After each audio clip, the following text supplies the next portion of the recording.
حضرت عائشہ رضی اللہ تعالیٰ عنہ سے روایت ہے، انہوں نے فرمایا رسول اللہ صلی اللہ علیہ وسلم جب سلام پھیرتے تھے تو سلام کے بعد صرف اتنا عرصہ بیٹھتے تھے کہ یہ دعا پڑھ لیتے، اللہم انت السلام ومنک السلام تبارکت یا ذا الجلال والاکرام۔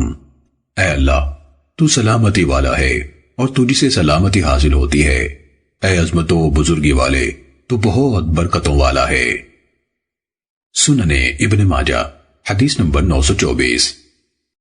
حضرت ام المومنین ام سلمہ رضی اللہ تعالیٰ عنہ سے روایت ہے کہ نبی صلی اللہ علیہ وسلم جب صبح کی نماز سے سلام پھیرتے تو فرماتے تھے اللہم انی اسألک علما نافعا ورزقا طیبا وعملا متقبلا۔ اے اللہ میں تجھ سے فائدہ دینے والا علم، پاک رزق اور قبول ہونے والے عمل کا سوال کرتا ہوں۔ سنن ابن ماجہ حدیث نمبر 925۔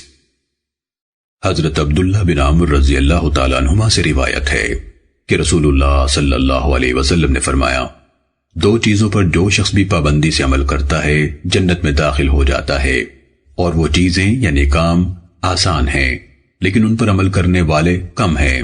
ہر نماز کے بعد 10 دفعہ سبحان اللہ کہے، 10 دفعہ اللہ اکبر کہے اور 10 مرتبہ الحمدللہ کہے۔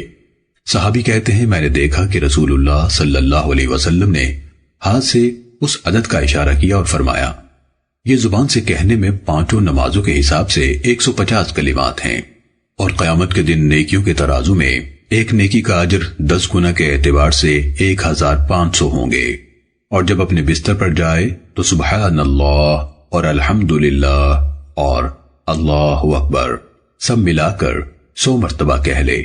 یہ زبان سے کہنے میں 100 ہیں اور ترازو میں 10 گنا کے حساب سے 1000۔ بھلا تم میں سے کون ہے جو دن میں 2500 گناہ کرتا ہو جبکہ نیکیاں وہ 2500 کماتا ہو؟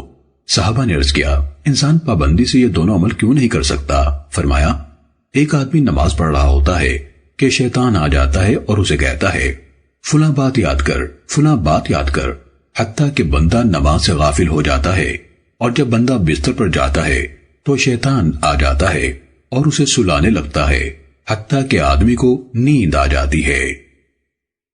سنن ابن ماجہ حدیث نمبر 926۔